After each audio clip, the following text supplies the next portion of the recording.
ಸಮಾಜದಲ್ಲಿರುವ ಒಳ್ಳೆಯವ್ರನ್ನ ಗುರುತಿಸಿ ಅವರನ್ನ ನಾವು ಸೆಲೆಬ್ರಿಟಿಗಳಾಗಿ ಮಾಡಬೇಕು. ಬದುಕನ್ನ ಎಕ್ಸ್ಪೆರಿಮೆಂಟೇ ಮಾಡ್ತಿದ್ದವರು, ಅಟೆಂಪ್ಟೇ ಮಾಡ್ತಿದ್ದವರು ನಮಗೆ ಪಾಠ ಮಾಡ್ತಾರೆ. ಅವರಿಂದ ನಾವು ಕಲಿಯೋಕ್ಕಾಗಲ್ಲ.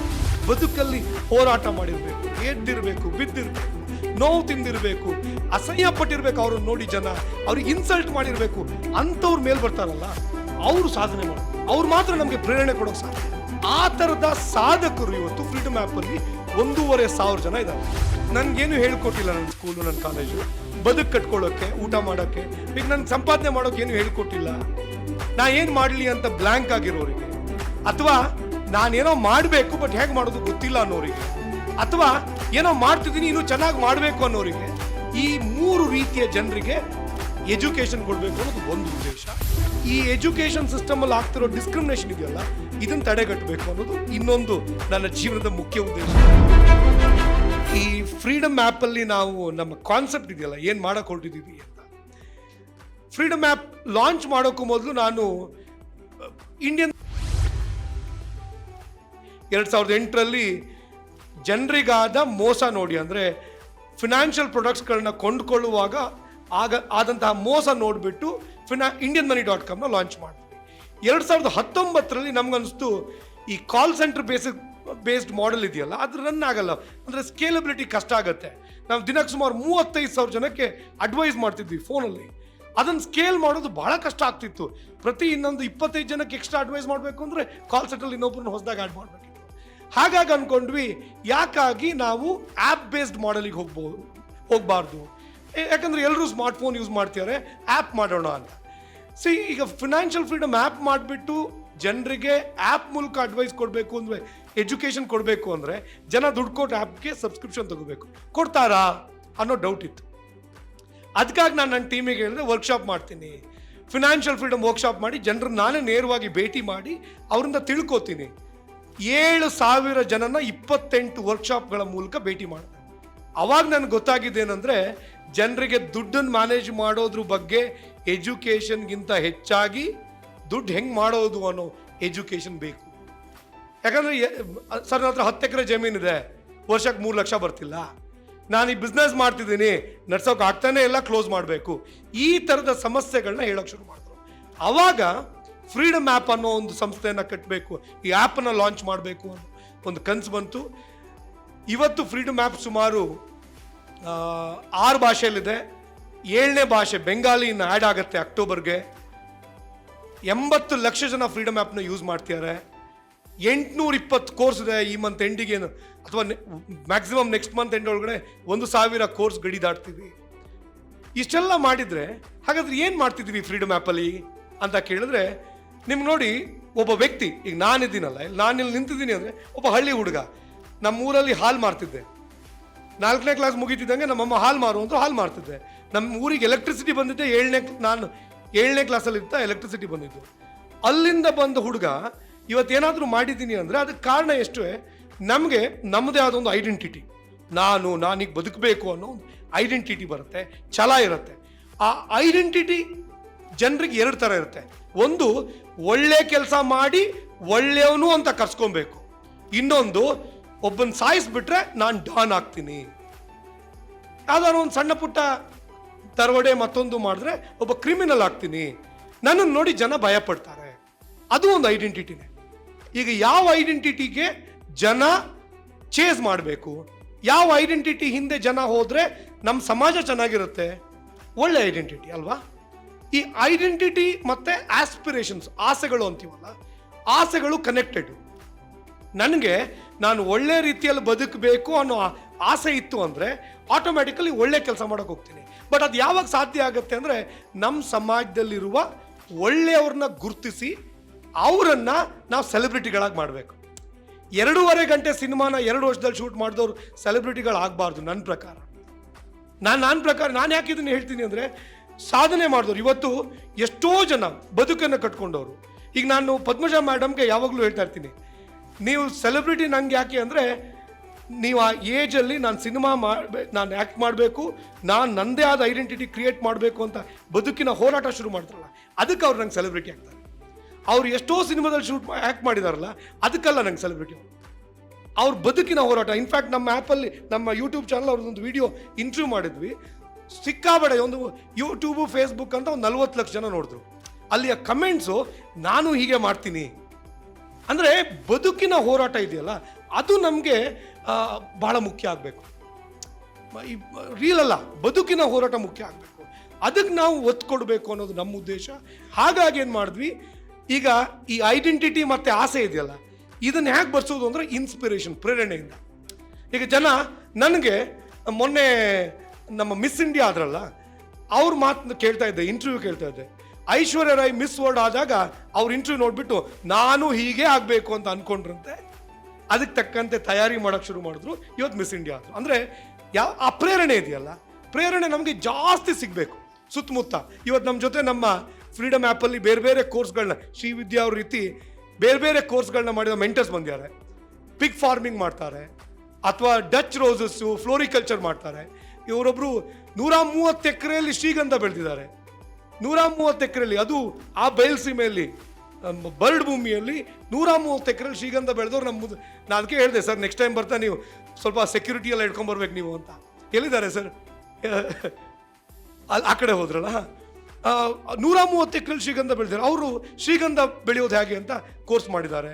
ಈ ರೀತಿ ಸಾಧಕರನ್ನ ಹುಡುಕಿ ಅವರು ಮಾಡಿರೋ ಸಾಧನೆಯನ್ನು ಜಾಸ್ತಿ ಜನಕ್ಕೆ ತಲುಪಿಸುವ ಕೆಲಸ ಮಾಡಿದ್ರೆ ಆಟೋಮ್ಯಾಟಿಕಲಿ ಜನರಿಗೆ ಪ್ರೇರಣೆ ಸಿಗತ್ತೆ ಅಲ್ವಾ?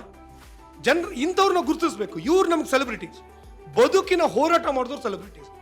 ಬದುಕಿಷ್ಟೇ, ನಾನೊಬ್ಬ ವಿಕ್ಟಿಮ್, ನನ್ನ ಹತ್ರ ಏನೂ ಆಗಲ್ಲ, ಪ್ರಯತ್ನನೇ ಮಾಡಲ್ಲ. ಇದಕ್ಕೆ ಕಾರಣ ಏನು ಅಂದ್ರೆ ನಮ್ಮ ಎಜುಕೇಷನ್ ಸಿಸ್ಟಮ್. ಬದುಕನ್ನು ಎಕ್ಸ್ಪರಿಮೆಂಟೇ ಮಾಡ್ದಿದ್ದವರು, ಅಟೆಂಪ್ಟೇ ಮಾಡ್ದಿದ್ದವರು ನಮಗೆ ಪಾಠ ಮಾಡ್ತಾರೆ. ಅವರಿಂದ ನಾವು ಕಲಿಯೋಕ್ಕಾಗಲ್ಲ. ಬದುಕಲ್ಲಿ ಹೋರಾಟ ಮಾಡಿರಬೇಕು, ಎದ್ದಿರಬೇಕು, ಬಿದ್ದಿರಬೇಕು, ನೋವು ತಿಂದಿರಬೇಕು, ಅಸಹ್ಯ ಪಟ್ಟಿರಬೇಕು. ಅವ್ರನ್ನ ನೋಡಿ ಜನ ಅವ್ರಿಗೆ ಇನ್ಸಲ್ಟ್ ಮಾಡಿರಬೇಕು. ಅಂಥವ್ರ ಮೇಲೆ ಬರ್ತಾರಲ್ಲ ಅವರು ಸಾಧನೆ ಮಾಡೋದು. ಅವ್ರು ಮಾತ್ರ ನಮಗೆ ಪ್ರೇರಣೆ ಕೊಡೋಕೆ ಸಾಧ್ಯ. ಆ ಥರದ ಸಾಧಕರು ಇವತ್ತು ಫ್ರೀಡಮ್ ಆ್ಯಪಲ್ಲಿ 1,500 ಜನ ಇದ್ದಾರೆ. ಅವ್ರು ನಮ್ಮ ಈ 820 ಕೋರ್ಸ್ಗಳನ್ನ ಮಾಡಿದ್ದಾರೆ. ಆ ಸಾಧಕರು ಇವತ್ತು ಇಲ್ಲಿ ಕೂತಿರುವ 7 ಜನಕ್ಕೆ, ಈ ರೀತಿಯ ಲಕ್ಷಾಂತರ ಜನಕ್ಕೆ ಇವತ್ತು ಇನ್ಸ್ಪೈರ್ ಮಾಡಿ, ನೀವು ಮಾಡಿ ಸಾಧ್ಯವಾಗುತ್ತೆ. ಈಗ ಮೇಡಮ್ ಹತ್ರ ಮಾತಾಡ್ತಿದ್ದೆ, ಅವರು ನಾನು ಎಲ್ಲ ಮಾಡ್ತೀನಿ ಸರ್, ಆದರೆ ನನಗೆ ನನ್ನದೇ ಆದ ಒಂದು ಐಡೆಂಟಿಟಿ ಕ್ರಿಯೇಟ್ ಮಾಡ್ಕೋಬೇಕು ಅಂದ್ಕೊಂಡಿದ್ದೆ. ಜಾಬಿಗೆ ಹೋಗಿಲ್ಲ ಅಂದರೆ ಏನೂ ಸಾಧ್ಯ ಇಲ್ಲ ಅಂತ ಅಂದ್ಕೊಂಡಿದ್ದೆ. ಈ ರೀತಿನೂ ಮಾಡ್ಬೋದು ಅಂತ ನಂಗೆ ಗೊತ್ತಾಯಿತು ಫ್ರೀಡಮ್ ಆ್ಯಪ್ ಮೂಲಕ. ಈಗ ನಾನು ಮಾಡ್ತಿದ್ದೀನಿ ಅಂತ ಹೇಳ್ತಾ ಇದ್ದೆ.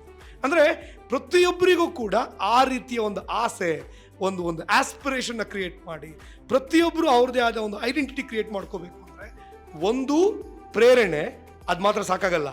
ನಿಮಗೆ ಆ ರೀತಿಯಲ್ಲಿ ಸಾಧನೆ ಮಾಡಿರೋ ಗುರುಗಳು. ಈ 1,500 ಜನ ಅಂತ ಹೇಳ್ದಲ್ಲ, ಅವರು ಬರೀ ಅವ್ರ ಕತೆ ಹೇಳ್ಕೊಂಡು ನಾನು ಹೀರೋ ಆಗಬೇಕು ಅಂತ ಹೊರಟಿಲ್ಲ. ಎಲ್ಲರೂ ಹೀರೋ ಮಾಡ್ತೀವಿ ಅಂತ ಅವರು ಸಾಧನೆ ಮಾಡಿದ್ದನ್ನು ಎಲ್ರಿಗೂ ಕಂಪ್ಲೀಟ್ ಸೀಕ್ರೆಟ್ಸನ್ನು ಬಿಚ್ಚಿಕೊಟ್ಟಿದ್ದಾರೆ. ಈಗ ಯೋಚನೆ ಮಾಡಿ, ಇವರು 7 ಜನನ ಕೆಲಸಕ್ಕೆ ಇಟ್ಕೊಂಡು ದೊಡ್ಡ ಫ್ಯಾಕ್ಟ್ರಿ ಹಾಕಿ ಕ್ಯಾಂಡಲ್ ಎಕ್ಸ್ಪೋರ್ಟ್ ಮಾಡ್ಬೋಯಿತು. ಆ ಕೆಲಸ ಮಾಡ್ತಿಲ್ಲ. ಈ 7 ಜನನ್ನ ಅವ್ರದ್ದೇ ಆದ ಇಂಡಿಪೆಂಡೆಂಟ್ ಬಿಸ್ನೆಸ್ ಮಾಡಿ ಅಂತೇಳಿ ಟ್ರೈನಿಂಗ್ ಕೊಟ್ಟು ತಮ್ಮದೇ ಆದ ಫರ್ಮನ್ನು ಲಾಂಚ್ ಮಾಡೋಕೆ ಹೆಲ್ಪ್ ಮಾಡಿದ್ದಾರೆ. ನಮ್ಮ ಜೊತೆ ಬಂದಿರೋರು ಎಲ್ಲರೂ ಅದೇ ಥರದವರು. ಈಗ ಅದೇ ಶ್ರೀಗಂಧ ಬೆಳೆದವ್ರು ಹೇಳ್ತಾ ಇದ್ರು, 5,000 ಎಕರೆಯಲ್ಲಿ ಶ್ರೀಗಂಧ ಬೆಳೆಯೋದಕ್ಕೆ ರೈತರಿಗೆ ಉತ್ತೇಜನ ಕೊಟ್ಟು ಬೆಳೆಸ್ತಿದ್ದೀವಿ. ಈಗ ಮೈಸೂರು ಸ್ಯಾಂಡಲ್ ಥರದ್ದು ನಮ್ಮದೇ KMF ರೂಪದಲ್ಲಿ ಒಂದು ಈ ಸ್ಯಾಂಡಲ್ವುಡ್ ಪ್ರೊಸೆಸಿಂಗ್ ಯೂನಿಟ್ ಮಾಡಬೇಕು ಅಂತ ಕಂಪನಿ ರಿಜಿಸ್ಟ್ರೇಷನ್ ಮಾಡ್ತಿದ್ದೀವಿ ಅಂದರು. ಯೋಚನೆ ಮಾಡಿ, ಇಂಥವ್ರನ್ನೆಲ್ಲ ಒಟ್ಟು ಮಾಡಿಬಿಟ್ರೆ ದೇಶ ಬದಲಾಗತ್ತೆ ಅನ್ನೋದು ನಮ್ಮ ಕಲ್ಪನೆ. ಯಾಕಂದರೆ ನನಗಿಷ್ಟೇ ಈ ಬದುಕಲ್ಲಿ 2 ಗುರಿಗಳಿರೋದು. ಒಂದು, ಯಾರಿವತ್ತು ಎಜುಕೇಷನ್ ಮುಗಿಸಿ, ಸ್ಕೂಲು ಕಾಲೇಜಲ್ಲಿ ಬೇರೆ ಬೇರೆ ಕಡೆ ಎಜುಕೇಷನ್ ಮುಗಿಸಿ ನನಗೇನು ಹೇಳ್ಕೊಟ್ಟಿಲ್ಲ ನನ್ನ ಸ್ಕೂಲು ನನ್ನ ಕಾಲೇಜು, ಬದುಕು ಕಟ್ಕೊಳ್ಳೋಕ್ಕೆ, ಊಟ ಮಾಡೋಕ್ಕೆ, ಈಗ ನನಗೆ ಸಂಪಾದನೆ ಮಾಡೋಕ್ಕೆ ಏನು ಹೇಳ್ಕೊಟ್ಟಿಲ್ಲ, ನಾ ಏನು ಮಾಡಲಿ ಅಂತ ಬ್ಲ್ಯಾಂಕ್ ಆಗಿರೋರಿಗೆ, ಅಥವಾ ನಾನೇನೋ ಮಾಡಬೇಕು ಬಟ್ ಹೇಗೆ ಮಾಡೋದು ಗೊತ್ತಿಲ್ಲ ಅನ್ನೋರಿಗೆ, ಅಥವಾ ಏನೋ ಮಾಡ್ತಿದ್ದೀನಿ ಇನ್ನೂ ಚೆನ್ನಾಗಿ ಮಾಡಬೇಕು ಅನ್ನೋರಿಗೆ, ಈ 3 ರೀತಿಯ ಜನರಿಗೆ ಎಜುಕೇಷನ್ ಕೊಡಬೇಕು ಅನ್ನೋದು ಒಂದು ಉದ್ದೇಶ. 2ನೇದು, ನಮ್ಮ ಎಜುಕೇಷನ್ ಸಿಸ್ಟಮನ್ನು ತಕ್ಕ ಮಟ್ಟಿಗೆ ಸರಿ ಮಾಡಬೇಕು. ಅಂದರೆ ಈ ಸ್ಟೇಟ್ ಸಿಲೆಬಸ್ಸು, CBSE, ICSE ಅಂತ ಏನು ಭಾಳ ದೊಡ್ಡ ವಂಚನೆ ಮಾಡ್ತಿದ್ದೀವಲ್ಲ, ಏನು ಅರ್ಥ ಆಗದಿರೋ ಮಕ್ಕಳಿಗೆ, ಅದು ನಮ್ಮ ಇಂಡಿಪೆಂಡೆಂಟ್ ಸ್ವತಂತ್ರ ಬಂದು 75 ವರ್ಷ ಆಯಿತು. ಇದು ಪ್ರಾಬ್ಲಿ ಯಾರೂ ಯೋಚನೆ ಮಾಡ್ತಿಲ್ಲ, ಮಾತಾಡ್ತಿಲ್ಲ. ಯಾವ ರಾಜಕಾರಣಿಗಳು ಮಾತಾಡ್ತಿಲ್ಲ. 75 ವರ್ಷ ಸೆಲೆಬ್ರೇಟ್ ಮಾಡ್ತಿದ್ದೀವಿ, ನಾವು ದೇಶವನ್ನು ಹಾಳು ಮಾಡ್ತಿದ್ದೀವಿ. ಯೋಚನೆ ಮಾಡಿ, ಈಗ ICSE ಸಿಲೆಬಸ್ 6ನೇ ಕ್ಲಾಸ್ ಮಕ್ಕಳಿಗೆ ಏನು ಹೇಳ್ಕೊಡ್ತಾರೆ, ಸ್ಟೇಟ್ ಸಿಲೆಬಸ್ಸಲ್ಲಿ ಏನು ಹೇಳ್ಕೊಡ್ತಾರೆ ನೋಡಿ ಗೊತ್ತಾಗುತ್ತೆ. ನಾವು ಒಬ್ಬನಿಗೆ ಕಾಲಿಗೆ ಹಗ್ಗ ಕಟ್ಟಿ ನೀವು ಓಡು ಅನ್ನೋದು, ಮತ್ತೊಬ್ಬನಿಗೆ ಫ್ರೀ ಬಿಟ್ಟು ಓಡಿ ಅನ್ನೋದು. ಇಬ್ರು ಹೆಂಗೆ ಓಡೋಕ್ಕಾಗತ್ತೆ? ಇಬ್ರು ಕಾಂಪೀಟ್ ಮಾಡೋಕೆ ಹೆಂಗಾಗತ್ತೆ? ಈ ಎಜುಕೇಷನ್ ಸಿಸ್ಟಮಲ್ಲಿ ಆಗ್ತಿರೋ ಡಿಸ್ಕ್ರಿಮಿನೇಷನ್ ಇದೆಯಲ್ಲ, ಇದನ್ನು ತಡೆಗಟ್ಟಬೇಕು ಅನ್ನೋದು ಇನ್ನೊಂದು ನನ್ನ ಜೀವನದ ಮುಖ್ಯ ಉದ್ದೇಶ. ಇದೆರಡೇ. ಒಂದು, ಯಾರು ಎಜುಕೇಷನ್ ಮುಗಿಸಿ ಏನು ಮಾಡಬೇಕು ಗೊತ್ತಿಲ್ಲ ಅಂತಾರೆ ಅವ್ರಿಗೇನಾದರೂ ಮಾಡಬೇಕು, ಅದು ನಮ್ಮ ಫ್ರೀಡಮ್ ಆ್ಯಪ್ ಮೂಲಕ ಮಾಡ್ತಿದ್ದೀವಿ. ಇನ್ನೊಂದು, ಎಜುಕೇಷನ್ ಸಿಸ್ಟಮ್ನ ಅಟ್ಲೀಸ್ಟ್ ತಕ್ಕ ಮಟ್ಟಿಗಾರು ಕರೆಕ್ಟ್ ಮಾಡಬೇಕು. ಎಲ್ರಿಗೂ ಸಮಾನ ಎಜುಕೇಷನ್ ಸಿಗಬೇಕು. ನಾವೆಲ್ಲ ಬೇರೆ ಬೇರೆ ಕಂಪ್ನಿ ರೆಪ್ರೆಸೆಂಟ್ ಮಾಡ್ತೀವಿ, ಬೇರೆ ಬೇರೆ ರೀತಿಯಲ್ಲಿ ಕೆಲಸ ಮಾಡ್ತಿದ್ದೀವಿ. ಆದರೆ ನಮ್ಮ ಮಕ್ಕಳ ಭವಿಷ್ಯ ಯೋಚನೆ ಮಾಡಿದ್ರೆ ಎಷ್ಟು ಬೇಸರ ಆಗುತ್ತೆ ಹೇಳಿ. ದುಡ್ಡಿದ್ದವ್ರು ಒಳ್ಳೆ ಬಟ್ಟೆ ಹಾಕಲಿ, ಒಳ್ಳೆ ಬಟ್ಟೆ ಊಟ ಮಾಡಲಿ, ಬಟ್ ಎಜುಕೇಷನ್ ವಿಚಾರದಲ್ಲಿ ಬಡವ ಶ್ರೀಮಂತ ಅಂತ ಇರಲೇಬಾರ್ದು ಅನ್ನೋದು ಇನ್ನೊಂದು ವಿಚಾರ ಅಲ್ವಾ. ಯಾಕಂದರೆ ನೀವು ಯೋಚನೆ ಮಾಡಿ ನೋಡಿ, ಹಿಂದೆಲ್ಲ ಏನಾಗ್ತಿತ್ತು 20 ವರ್ಷದ ಹಿಂದೆ, ಸ್ಮಾರ್ಟ್ಫೋನು ಇಂಟರ್ನೆಟ್ಟು ಬರೋಕ್ಕೂ ಮೊದಲು ಅಂದರೆ ಒಳ್ಳೆ ಎಜುಕೇಷನ್ ಸಿಕ್ಕಿದವನು ಬುದ್ಧಿವಂತ ಆಗ್ತಿದ್ದ, ಸಿಗದಿದ್ದವನು ದಡ್ಡ ಆಗ್ತಿದ್ದ. ಈಗ ಆಗಲ್ಲ. ಒಳ್ಳೆ ಎಜುಕೇಷನ್ ಸಿಕ್ಕಿದವನು ಶ್ರೀಮಂತ ಬುದ್ಧಿವಂತ ಆಗ್ತಾನೆ, ಸಿಗದಿದ್ದವನು ದಡ್ಡ ಆಗಲ್ಲ, ಕ್ರೂರಿ ಆಗ್ತಾನೆ. ಯಾಕಂದ್ರೆ ಅವನಿಗೆ ಆಸೆಗಳೆಲ್ಲ ಸೇಮು. ನಿಮಗೆ ಇಂಟರ್ನೆಟ್ ಸ್ಮಾರ್ಟ್ಫೋನ್ ಓಪನ್ ಮಾಡಿದ್ರೆ ಯೂಟ್ಯೂಬಲ್ಲಿ ನಿಮಗೆಲ್ಲ ಗೊತ್ತಾಗ್ಬಿಡುತ್ತೆ ಯಾರು ಹೆಂಗೆ ಬದುಕ್ತೀಯಾರಂತ. ಆ ಬದುಕು ನಮಗೂ ಬೇಕು, ಅವಾಗ ನಾವು ಅಡ್ದಾರಿ ಹಿಡಿತೇವೆ. ಹಾಗಾಗಬಾರ್ದು ಅನ್ನೋದು ಉದ್ದೇಶ. ಇದು ಎರಡಕ್ಕೋಸ್ಕರ ಭಾಳಷ್ಟು ಕೆಲಸವನ್ನು ಫ್ರೀಡಮ್ ಆ್ಯಪ್ ಮತ್ತು ನಮ್ಮ ತಂಡ ಮಾಡ್ತಿದೆ. ಇದಕ್ಕೆ ಎಲ್ಲರೂ ಸಹಾಯ ಬೇಕು. ಇದು ಯಾರೊಬ್ರಿಗೂ ಅಲ್ಲ, ಇದು ಯಾರೊಬ್ರಿಗೂ ಅಲ್ಲ. ನಾನೀವತ್ತು ಅದನ್ನ ಹೇಳ್ತಾ ಇದ್ದೆ, ಇವತ್ತು ₹1 ಅಕ್ಕಿ ಕ್ಯೂ ಅಲ್ಲಿ ನಿಲ್ತಾರೆ, ಮರ್ಯಾದೆನೇ ಇಲ್ದಿದ್ದಂಗೆ. ₹20 ಸಿಗರೇಟ್ ಸೇಯ್ತಾರೆ. ಅವರಿಗೆ ದುಡ್ಡಿನ ಸಮಸ್ಯೆ ಅಲ್ಲ, ಅಲ್ಲಿ ಐಡೆಂಟಿಟಿ ಸಮಸ್ಯೆ. ನಾನು ಹೆಂಗಿದ್ರು ನಡೆಯುತ್ತೆ. ಏನಾಗಬೇಕು? ಜನರಿಗೆ ನೀವು ಯಾವಾಗ ಹೋರಾಟ ಮಾಡಿ ಬದುಕ್ತಿರ್ತಾರಲ್ಲ, ಅವರನ್ನು ನೀವು ಹೊಗಳಲ್ವೋ, ಅವರನ್ನು ನೀವು ಸೆಲೆಬ್ರೇಟ್ ಮಾಡಲ್ವೋ, ಅಲ್ಲಿ ತನಕ ಜನ ಹೋರಾಟ ಮಾಡಕ್ಕೆ ಹೋಗಲ್ಲ. ಎಲ್ಲರೂ ಫ್ರೀ ಅಕ್ಕಿಗೆ ಕಾಯ್ತಾರೆ. ಎಲ್ಲರೂ ₹500 ತಗೊಂಡು ಲಾರಿ ಹತ್ಕೊಂಡು ಎಲೆಕ್ಷನ್ ರ್ಯಾಲಿಗೆ ಹೋಗ್ತಾರೆ. ನಾವು ಎಲ್ಲಿ ತನಕ ಜನರ ಆ ಮರ್ಯಾದೆಯಿಂದ ಬದುಕೋರು, ಹೋರಾಟದ ಬದುಕನ್ನು ಮಾಡ್ತಾರಲ್ಲ, ಅವರನ್ನು ನಾವು ಸೆಲೆಬ್ರೇಟ್ ಮಾಡಲ್ವೋ, ಅಲ್ಲಿ ತನಕ ದೇಶ ಬದಲಾಗಲ್ಲ. ಇದಕ್ಕೆ ನಿಮ್ಮೆಲ್ಲರ ಸಪೋರ್ಟ್ ಬೇಕು. ಮೀಡಿಯಾದವರು, ನಮ್ಮ ಟೀಮ್ನವರು ಕೂಡ. ನೀವು ನೋಡ್ತಾ ಇರ್ಬೋದು, ಇವತ್ತಿಲ್ಲಿ ಫ್ರೀಡಮ್ ಆ್ಯಪಲ್ಲಿ ಸುಮಾರು ನಾವು 550 ಜನ ತಂಡ ಈ ಬಿಲ್ಡಿಂಗಲ್ಲಿ 2 ಫ್ಲೋರಿಂದ ವರ್ಕ್ ಮಾಡ್ತಾ ಇರೋದು ಇದೊಂದೇ ಉದ್ದೇಶ ಇಟ್ಕೊಂಡು. ಇದು ನಾವೇನು ನಾಟ್ ಫಾರ್ ಪ್ರಾಫಿಟ್ ಅಂತ ಮಾಡ್ತಿಲ್ಲ, ಯಾಕಂದರೆ ಸಸ್ಟೈನ್ ಆಗೋಕ್ಕಾಗೋದಿಲ್ಲ. ಯಾರೋ ಹತ್ರ ದೇಣಿಗೆ ಎತ್ತು ಬಿಟ್ಟು ಬಿಸ್ನೆಸ್ ನಡೆಸಿ ಒಳ್ಳೆ ಕೆಲಸ ಮಾಡೋಕೆ ಆಗೋದೇ ಇಲ್ಲ. ಇದು ಸಸ್ಟೈನೇಬಲ್ ಆಗಬೇಕು. ಹಾಗಾಗಿ ಸಬ್ಸ್ಕ್ರಿಪ್ಷನ್ ಫೀಸ್ನ ತಗೊಳ್ತೀವಿ, ಭಾಳ ನಾಮಿನಲ್ ಆಗಿ ಮಾಡಿದ್ದೀವಿ. ಅದಕ್ಕೆಲ್ಲ ಕಾರಣ ಎಗೇನ್ ನಮ್ಮ ಮೆಂಟರ್ಸೇ. ಅವ್ರನ್ನ ಹತ್ರ ದುಡ್ಡು ಕೇಳಿಲ್ಲ. ನನಗೆ ಗೊತ್ತಿದ್ದನ್ನೆಲ್ಲ ಹೇಳ್ಕೊಡ್ತೀನಿ, ನೀವು ದುಡ್ಡು ಕೊಡಬೇಡಿ ಅಂತ ಹೇಳಿ ಅವ್ರಿಗೆ ಗೊತ್ತಿದ್ದು ಪೂರ್ತಿ ಹೇಳ್ಕೊಟ್ಟಿದ್ದಾರೆ. ಹಾಗಾಗಿ ನಾನು ಅಷ್ಟು ಕಡಿಮೆ ರೇಟಿಗೆ ಎಲ್ರಿಗೂ ಸಬ್ಸ್ಕ್ರಿಪ್ಷನ್ ಕೊಟ್ಟು ಫ್ರೀಡಮ್ ಆ್ಯಪನ್ನು ಜನರಿಗೆ ತಲುಪಿಸೋಕ್ಕಾಗಿದೆ. ಸೊ ಮತ್ತೊಮ್ಮೆ ನಮ್ಮೆಲ್ಲ ಮೆಂಟರ್ಸಿಗೆ ಧನ್ಯವಾದಗಳು, ಮಾಧ್ಯಮ ಮಿತ್ರರಿಗೆ ಧನ್ಯವಾದಗಳು, ಮತ್ತು ನಿಮ್ಮೆಲ್ಲ ಇವತ್ತಿನ ಹೊಸ ಜರ್ನಿ ಶುರು ಮಾಡ್ತಿದ್ದೀರಿ.